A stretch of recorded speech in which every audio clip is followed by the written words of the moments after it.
Hello student, good evening and welcome again to unique IQ. आज हम करने जा रहे हैं फुटप्रिंट्स विदाउट फीट का chapter number 5 and the name of the chapter is also footprints without feet and this chapter is written by H.G. Well and now I would like to tell you something about H.G. Well. H.G. Well was English writer and he also known as the father of science fiction. अब science fiction क्या होता है? जब एक writer अपनी writing में science की discoveries के बारे में इमेजिनेशन करता है तो वो साइंस फिक्शन होता है। फुटप्रिंट विदाउट फीट भी एक साइंस फिक्शन की तरह ही है। Let us see the small introduction of the chapter.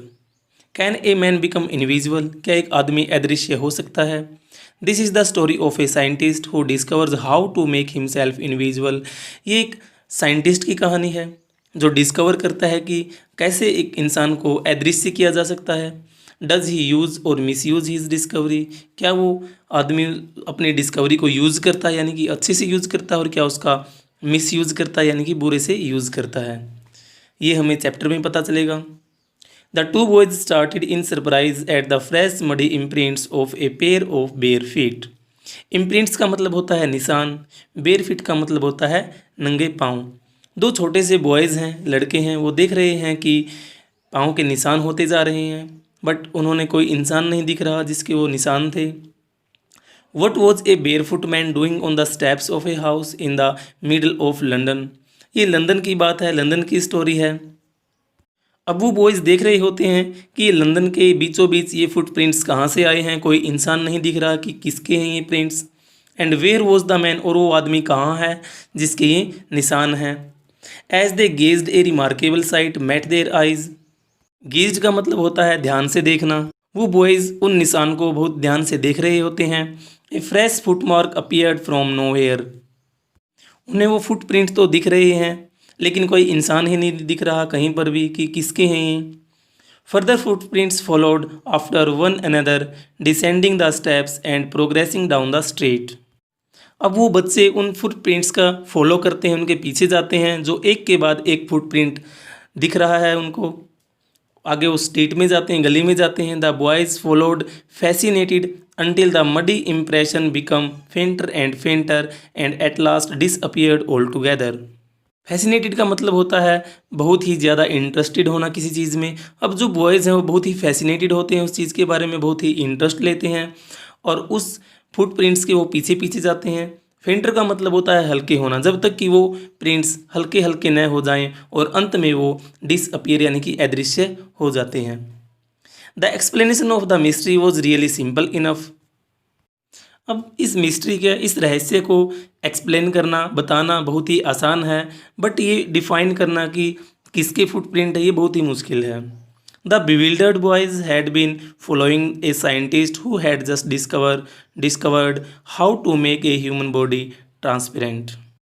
bewildered का मतलब होता है कन्फ्यूज्ड। जो बॉयज़ हैं वो पाँव के निशान देखकर बहुत ही ज़्यादा कन्फ्यूज्ड है। उन्हें नहीं पता कि अभी अभी एक साइंटिस्ट ने डिस्कवरी की है, खोज की है कि कैसे एक ह्यूमन बॉडी को ट्रांसपेरेंट किया जा सकता है। ट्रांसपेरेंट का मतलब होता है जिसके आर पार देखा जा सके यानी कि इनविजिबल, अदृश्य होना। ग्रिफिन द साइंटिस्ट, अब साइंटिस्ट का नेम आया है, उसका नेम क्या है? Griffin. Had carried out experiment after experiment to prove that the human body could become invisible. अब ग्रिफिन के एक्सपेरिमेंट करने से उसे प्रूव कर दिया है कि कैसे एक ह्यूमन बॉडी को इनविजिबल किया जा सकता है। Finally he swallowed certain rare drugs and his body became as transparent as a sheet of glass, though it also remained as solid as glass. Rare drugs का मतलब होता है ऐसे केमिकल्स जो बहुत ही मुश्किल पाए जाते हैं और बहुत ही ज़्यादा कीमत पे पाए जाते हैं। वो ऐसे ड्रग्स का यूज़ करता है और अपनी बॉडी को ट्रांसपेरेंट बना लेता है। कैसे? एक ग्लास की तरह, एक सीट ऑफ ग्लास की तरह, और एक ग्लास की तरह सॉलिड भी और ग्लास की तरह ट्रांसपेरेंट भी, यानी कि जैसे एक शीशे में से आर पार देखा जा सकता है, अपनी बॉडी को वो ऐसे ही बना लेता है। ब्रिलियंट साइंटिस्ट दो he was Griffin was rather A lawless person. अब वो साइंटिस्ट बहुत ही ब्रिलियंट है, बहुत ही टैलेंटेड है, but he was also a lawless person, यानी कि जो कानून को न माने, किसी भी लॉ को न माने, ये एक उसकी कमी भी है। His landlord dislike him and tried to eject him. जो उसका लैंडलॉर्ड यानी कि उसका मालिक है जहाँ पे वो रहता है, वो उसको घर से निकाल देता है, उसको बहुत ही नापसंद करता है। In revenge Griffin set fire to the house. और जब ग्रीफन को घर से निकाला जाता है, वो ग्रीफन उसके लैंडलॉर्ड के हाउस में आग लगा देता है। तो get away without being seen to had to remove his clothes. अब साइंटिस्ट सोचता है कि किसी को न पता चले, मैं किसी को न दिखूं, इसलिए वो अपने जो क्लोथ्स हैं वो रिमूव कर देता है, यानी कि उतार देता है। इसका मतलब क्या है, जब साइंटिस्ट कपड़े पहनता है तो उसकी बॉडी दिखती है, जब वो कपड़े उतार देता है तो वो इनविजिबल हो जाता है। Thus it was that he became a homeless wanderer, without clothes, without money, and quite invisible until he happened to step in some mud and left footprints as he walked. अब जो वो scientist है वो homeless बन जाता है, कोई घर नहीं है, अब उसका वॉन्डर बन जाता है, यानी कि ऐसे ही कोई घूमने फिरने वाला होता है। विदाउट क्लोथ्स, अब क्लोथ्स भी नहीं उसकी बॉडी पे, न पैसा है, वो बस इनविजिबल पर्सन है, और अपने पाँव को वो मड में धंसा लेता है और वो चलता जाता है। और ऐसे ही उसको टू बॉयज़ वो देखते हैं कि वो उसके पाँव मड में है, और वो केवल उसके प्रिंट्स देखते हैं मड के, उनको वो आदमी नहीं दिखता जिसके वो प्रिंट्स हैं। He escaped easily enough from the boys who followed his footprints in London. वो अपने आप को आसानी से उन बॉयज़ से बचा लेता है जो लंदन में उस साइंटिस्ट के पाँव के निशान को फॉलो कर रहे हैं। But his adventure were by no means over. लेकिन जो उसके अभी एडवेंचर है, यानी कि जो उसके कार्य हैं, जो साहसिक कार्य है, अभी वो ख़त्म नहीं हुए हैं। He had chosen a bad time of the year to wander about London without cloth. वो बहुत ही बैड टाइम चूज़ कर लेता है। बैड टाइम का मतलब जो टाइम सूटेबल ना हो, क्योंकि वो क्यों है वो बैड टाइम, क्यों सूटेबल नहीं है। इट वॉज मिड विंटर, क्योंकि ये विंटर का टाइम है, और साइंटिस्ट ने के बॉडी पे कोई क्लोथ्स भी नहीं है, यानी कि ठंड है बहुत ज़्यादा। The air was bitterly cold and he could not do without clothes. बहुत ही ज़्यादा ठंडी हवा है, और वो ऐसे में कुछ भी नहीं कर सकता बिना क्लोथ्स के। Instead of walking about the street, he decided to slip into a big London store for warmth. अब वो साइंटिस्ट स्ट्रीट में चलने की बजाय अपने आप को एक स्टोर में ले चलता है और वहाँ पर अपने आप को गर्म करता है। Closing time arrived. अब उस स्टोर का क्लोजिंग टाइम भी आ गया है, and as soon as the doors were shut Griffin was able to give himself the pleasure of clothing and feeding himself without regard to expense. जैसे ही store का क्लोजिंग टाइम आता है, ग्रीफन अंदर ही है स्टोर के, गेट बंद कर दिया जाता है। अब ग्रीफन उस स्टोर के अंदर गर्म कपड़े भी पहनता है, खाना भी खाता है बिना किसी खर्चे के। He broke open boxes and wrappers. अब वो बॉक्सेस को जो वहाँ पे कपड़े वगैरह रखे थे जिसमें वेपर्स वगैरह उनके फाड़ देता है। And fitted himself out with warm clothes. और वहाँ पर वार्म क्लोथ, वो गर्म कपड़े पहन लेता है। Soon with shoes an overcoat and a wide brimmed hat, he became a fully dressed and visual person. अब यहाँ पे स्टोर में वो क्या क्या पहनता है, शूज़ पहनता है, ओवरकोट पहन लेता है। वाइड ब्रीम्ड हैट का मतलब जो वाइड एज का मतलब किनारा, जो वाइड एज की जो हैट होती है, जो टोपी होती है, वो पहनता है। He became fully dressed. Fully dress में है वो, और विजिबल हो गया है, क्योंकि वो ड्रेस पहनते ही, कपड़े पहनते ही विजिबल होता है, और जब वो कपड़े उतार देता है तो वो अदृश्य हो जाता है। In the kitchen of the restaurant he found cold meat and coffee and he followed up the meal with sweets and wine taken from the grocery store. अब उस स्टोर में खाने पीने की भी चीज़ें हैं। किचन में चला जाता है जहाँ पर मीट, कॉफ़ी वगैरह खाता है, स्वीट्स वगैरह भी लेता है, और वाइन भी लेता है। Finally he settle down to sleep on a pile of quilts. Quilts का मतलब होता है रजाई। अब वो रजाई के ढेर पर सो जाता है। If only Griffin had manage to wake up in good time all might have been well. अगर ग्रीफन सही टाइम पर उठ जाता तो सब कुछ अच्छा होता। As it was he did not wake up until the assistant were already arriving next morning. लेकिन वो कब तक नहीं उठा, जब तक कि जो असिस्टेंट्स है, वहाँ स्टोर के असिस्टेंट्स है, वो मॉर्निंग में न पहुँच जाते, तब तक वो उठा ही नहीं। When he saw a couple of them approaching he panicked and began to run. जब साइंटिस्ट ने देखा कि बहुत सारे जो असिस्टेंट है वो उसकी तरफ आ रहे हैं तो वो पैनिक्ड हो जाता है, नर्वस हो जाता है और भागना स्टार्ट करता है।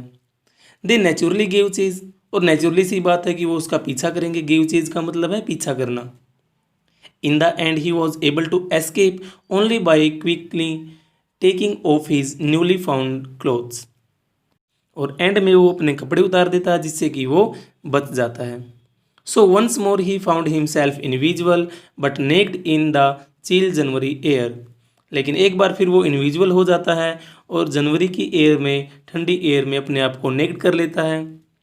This time he decided to try to the stock of the theoretical company in the hope of finding not only clothes but also something what would hide the empty space above his shoulders. अब वो एक theoretical company की stock में जाता है। Stock का मतलब क्या होता है, जहाँ पर जो थियोरेटिकल जो ड्रामा कंपनी होती है, जो उसके एक्टर्स वगैरह होते हैं, जो वो सामान यूज़ करते हैं, जो भी हैट वगैरह, ग्लासेस वगैरह यूज़ करते हैं, जो भी थिएटर कंपनी के, ड्रामा कंपनी के जो भी एक्टर्स होते हैं या फिर वहाँ काम करने वाले होते हैं, वहाँ पे चला जाता है।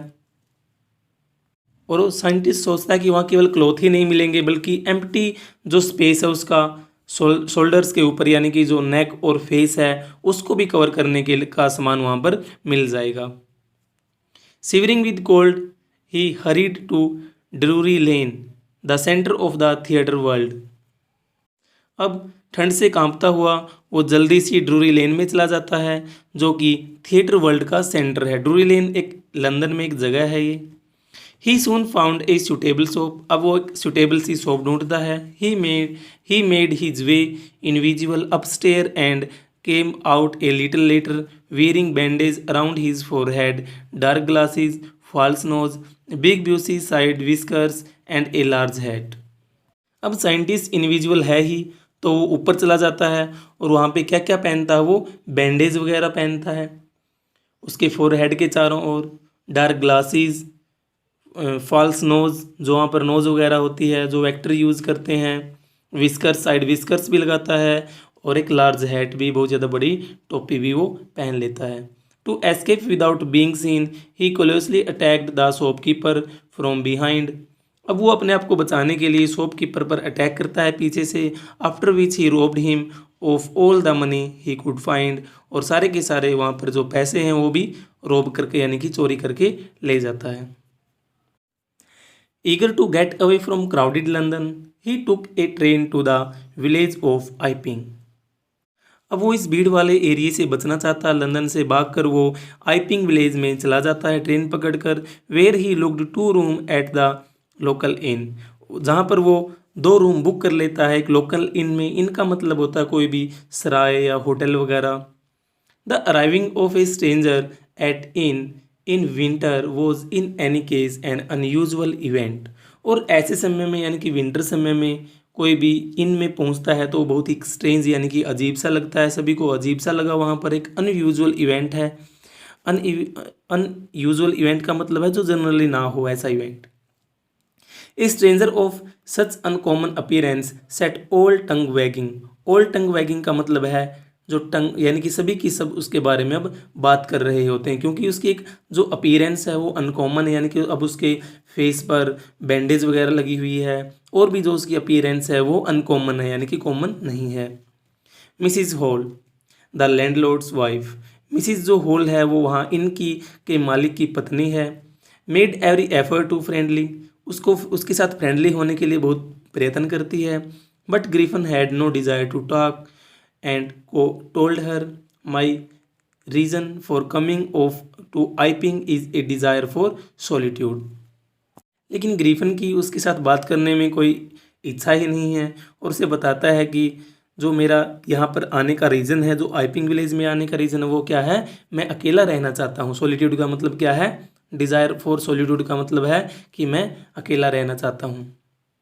आई do not wish to be disturb in my work, और मैं नहीं चाहता कि कोई मुझे मेरे काम में डिस्टर्ब करे। Besides an accident has affected my face, और उसने अपने फेस पे जो बैंडेज वगैरह लगाई हुई थी तो बोला कि जो मेरा ये ऐसा फेस है, जो अफेक्टेड फेस है, वो एक एक्सीडेंट से हुआ है। satisfied that her guest was an eccentric scientist and in a view of the fact that he had paid her in advance। Eccentric का मतलब भी होता है स्ट्रेंज, थोड़ा अजीब। अब ग्रीफन ने एडवांस में ही पैसे उसको पे कर दिए हैं क्योंकि वो पैसे स्टोर में से चुरा के लाया है, जिससे कि वो मिसिज हॉल है वो सेटिस्फाई हो जाती है। Mrs Hall was prepared to excuse his strange habit और इरिटेबल टेम्पर। अब मिसिज हॉल को अब कोई दिक्कत नहीं है उसके टेम्पर में, उसके जो इरिटेबल सा टेम्पर है, जो अलग सा बिहेवियर है और जो हैबिट है, उससे कोई दिक्कत नहीं है क्योंकि उसको ऑलरेडी एडवांस में पैसे मिल गए हैं। But the stolen money did not last long and presently Griffin had to admit that he had no more ready cash. अब जो चोरी का पैसा है वो ज़्यादा देर तक टिकने वाला नहीं होता, वो सारा का सारा ख़त्म हो जाता है और अब ग्रीफन के पास कोई पैसा नहीं है। He pretended, however, that he was expecting a check to arrive at any time। अब वो pretended का मतलब होता है कि झूठ बोलना कुछ भी। तो अब वो बोलता है कि कोई चेक आने वाला है जल्दी ही मेरे पास, ऐसे झूठ बोलता रहता है। शॉर्टली आफ्टरवर्ड ए क्यूरियस एपिसोड occurred। अब जल्दी ही कोई एक, क्यूरियस का मतलब होता है एक अजीब सी घटना होती है, क्यूरियस एपिसोड होता है। Very early in the morning A clergyman and his wife were awakened by noises in the study। Clergyman कौन होता है? क्लर्जीमैन होता है जो चर्च में प्रिस्ट वगैरह होते हैं, उसको क्लर्जीमैन बोला जाता है। और उसकी वाइफ वो किसी आवाज़ से उठ जाते हैं सुबह सुबह। Creeping down stair they heard the chink of money being taken from the clergyman's desk. अब उन्हें पता लग जाता है क्योंकि उनको आवाज़ आती कि कोई उनके डेस्क से पैसे निकाल रहा है। Without making any noise and with a poker grasped firmly in his hand, the clergyman flung open the door।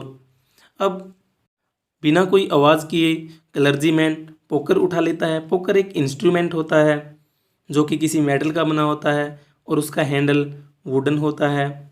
वो लेकर चला जाता है और दरवाज़ा खोलता है और बोलता है सरेंडर, कि अपने आप को मेरे हवाले कर दे। Then to his amazement he realized that the room appeared to be empty। अब वो बहुत ही ज़्यादा अमेजमेंट का मतलब है सरप्राइज हो जाता है ये देखकर कि रूम तो खाली है, कोई नहीं यहाँ पर। He and his wife looked under the desk.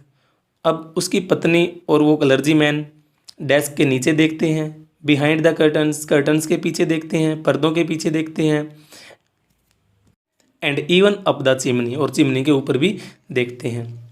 There was not a sign of anybody, यहाँ पर किसी के साइन ही नहीं है। Yet the desk had been opened and housekeeping money was missing.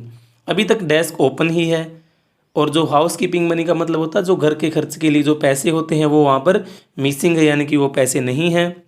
Extra ordinary affair the clergyman kept saying for the rest of the day. सारे के सारा दिन अब क्लर्जीमैन ये बोलता फिरता है कि क्या अजीब घटना घटी है। But it was not an extra ordinary as the behavior of Mrs. Hall's furniture a little later that morning। But जो क्लर्जीमैन के साथ हुआ है उससे भी ज़्यादा एक्स्ट्रा ऑर्डिनरी और बहुत ही ज़्यादा अजीब हुआ है मिसिज हॉल के फर्नीचर के साथ, क्योंकि जो मिसिज हॉल का फर्नीचर है वो भी बहुत ही ज़्यादा स्ट्रेंज बिहेव करता है। The landlord and his wife were up very early and were surprise to see the scientist door wide open. जो लैंडलॉर्ड है वहाँ इनका मालिक है और जो उसकी वाइफ है वो जल्दी उठ जाते हैं और बहुत ज़्यादा हैरान हो जाते हैं देखकर कि जो साइंटिस्ट है उसका डोर ओपन है। साइंटिस्ट हमेशा अपने डोर को बंद रखता था। Usually it was shut and locked, और हमेशा ये जो साइंटिस्ट अपना डोर बंद रखता था, लॉक्ड रखता था। And he was furious if any one entered his room, और वो बहुत ज़्यादा गुस्से में हो जाता। फ्यूरियस का मतलब है गुस्सा होना। बहुत ज़्यादा गुस्से में हो जाता था अगर कोई उसके रूम में चला जाता था। The opportunity seemed to be good to be missed, और ये बहुत ज़्यादा अच्छी अपॉर्चुनिटी है उसको देखना, साइंटिस्ट के रूम को देखना, ये उनके लिए बहुत ज़्यादा अच्छी अपॉर्चुनिटी थी। अब उन्हें सच का पता लगाना था। They peeped round the door and saw nobody and decided to investigate. अब वो डोर के अंदर गए, देखा कि कोई नहीं यहाँ पर, और उन्होंने इन्वेस्टिगेट का मतलब होता जांच करना, जांच करना स्टार्ट किया। The bedclothes were cold, showing that the scientist must have been up for some time. अब जो वहाँ पे बेड्स क्लॉथ हैं यानी कि जो बेड पे कपड़े हैं जैसे कि चादर वगैरह या रज़ाई वगैरह वो सब के सब ठंडे पड़े हैं और उसे ऐसा दिख रहा है कि साइंटिस्ट यहाँ पर कुछ समय के लिए नहीं हैं. And stranger steel the clothes and bandage that he always were lying about the room. अब जो ग्रीफन की जो क्लोथ्स हैं और बैंडेज वगैरह है वो भी वहीं पे पड़े हैं, रूम में ही हैं. All of all of a sudden Mrs Hall heard a sniff close to her ear. और स्निफ का मतलब होता है ज़ोर से सांस खींचना, जैसे योग करते हुए हमारे बाबा रामदेव खींचते हैं ना ज़ोर से सांस, ऐसे मिसिज हॉल को सुनाई देती है, एक स्निफ सुनाई देती है उसके कान के बिल्कुल पास. A moment later that the hat on the bed post left up and dash itself into her face. अब एक ऐसा मोमेंट होता है, जो हैट होती है वो बेड पोस्ट पर होती है. बेड पोस्ट का मतलब होता है जो बेड का एक कॉर्नर होता है वहाँ पे टंगी होती है और वो हिट करती है किसको, मिसिज हॉल के फेस को. Then the bedroom chair became alive. तब जो बेडरूम की जो चेयर होती है वो भी हिलने लगती है अपने आप. Springing into the air it charge straight at her.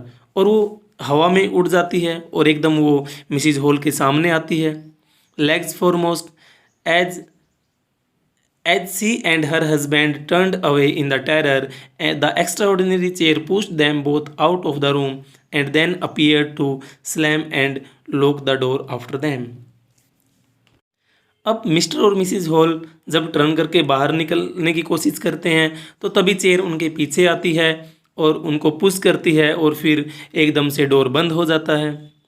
Mrs Hall almost fell down and stare in hysteric. अब मिसिज हॉल है वो मिसिज हॉल वहीं पे पड़ जाती है, गिर जाती है, वो बहुत ही ज़्यादा सीरियस होती है.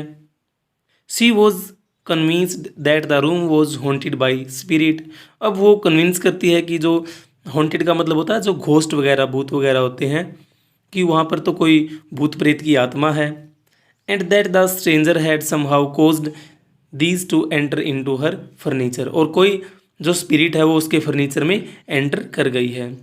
My poor mother used to sit in that chair. अब वो याद करती कि मेरी माता इस कुर्सी पे बैठा करती थी, शायद उसकी आत्मा यहाँ पे आ गई हो. सी मोन्ड, ऐसा मौन करती है, ऐसा बोलती हो अपने आप से कि मेरी माँ की आत्मा तो नहीं आ गई इस चेयर में. To think it should rise up against me now. और अब ये मेरे खिलाफ हो गई हो. The feeling among the neighbours was that the trouble was caused by which craft.